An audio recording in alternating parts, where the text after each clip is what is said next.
అందరికీ నమస్కారం అండి. చాలా సంతోషంగా ఉంది. మీరు నాకు మళ్ళీ ఇంకో హిట్ ఇచ్చారు. I'm so happy. ప్రతి ఒక్కరికి పేరు పేరున థ్యాంక్ యూ సో మచ్. ఇదిగో మీ ఊర్లలో టౌన్స్లో మార్నింగ్ షో పడాలి, షో పడిన తర్వాత మాట్లాడదాన్ని వెయిట్ చేస్తాను. నేను అనుకున్నట్టుగానే ప్రతి ఒక్కరు ఫ్యామిలీ అందరూ వెళ్ళి థియేటర్లో గోల పెడుతున్నారు, ఎంజాయ్ చేస్తున్నారు, నవ్వుకుంటున్నారు. మీ అందరూ రెస్పాన్స్ చెప్తుంటే చాలా బాగుందని ఐఎమ్ సో హ్యాపీ.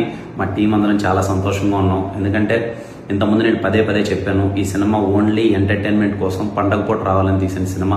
పండగకి మీ ఫ్యామిలీ అందరూ వెళ్ళి సరదాగా థియేటర్లో కాసేపు నవ్వుకోవాలని. కొంతమంది ఫస్ట్ హాఫ్ బాగుంది, సెకండ్ హాఫ్ అదిరిపోయింది అంటున్నారు. కొంతమంది ఫస్ట్ హాఫ్ పర్లేదు, సెకండ్ హాఫ్ అదిరిపోయింది అంటున్నారు. ఎనివే మీరు అందరూ ఎంజాయ్ చేస్తున్నారు. సినిమాలో ఒక 20 నుంచి 25 నిమిషాలు కడుపుబ్బా నవ్వుకున్నా. I'm so happy. Thank you అండి. మాటల్లో చెప్పలేను. I'm so happy.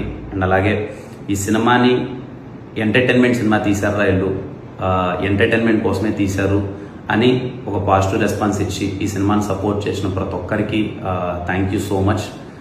ఇంతకుముందు నాకు ఎస్ఆర్ కూడా ఇలాగే జరిగింది. ఎప్పుడైతే మ్యాట్నీ అండ్ మ్యాట్నీ షోస్ అన్ని పడ్డాయో మొత్తం ఒక్కసారిగా ఎక్కడికో వెళ్ళిపోయింది ఎస్ఆర్ కళ్యాణమండపం సినిమా. మళ్ళీ ఈ సినిమాకి అదే రిపీట్ అయింది. I'm so happy. Thank you so much అండి. ప్రతి ఒక్కరికి పేరు పేరున అందరికీ ముందుగా దీపావళి శుభాకాంక్షలు. ఈ దీపావళికి ప్రతి ఒక్కరు మీ ఫ్యామిలీ అందరితో వెళ్ళి సినిమా చూడండి. మళ్ళీ చెప్తున్నాను, నన్ను నమ్మండి. మీరు టికెట్ పెట్టి కొనుక్కున్నందుకు స్మైల్స్ అయితే ఖచ్చితంగా వస్తాయి. ఎంత వస్తాయి ఏంటి అనేది పక్కన పెడితే మీకు స్మైల్స్ అయితే వస్తాయి. మీ ఫ్యామిలీ అందరితో థియేటర్కి వెళ్ళండి. And thank you for supporting KRM film. Thank you.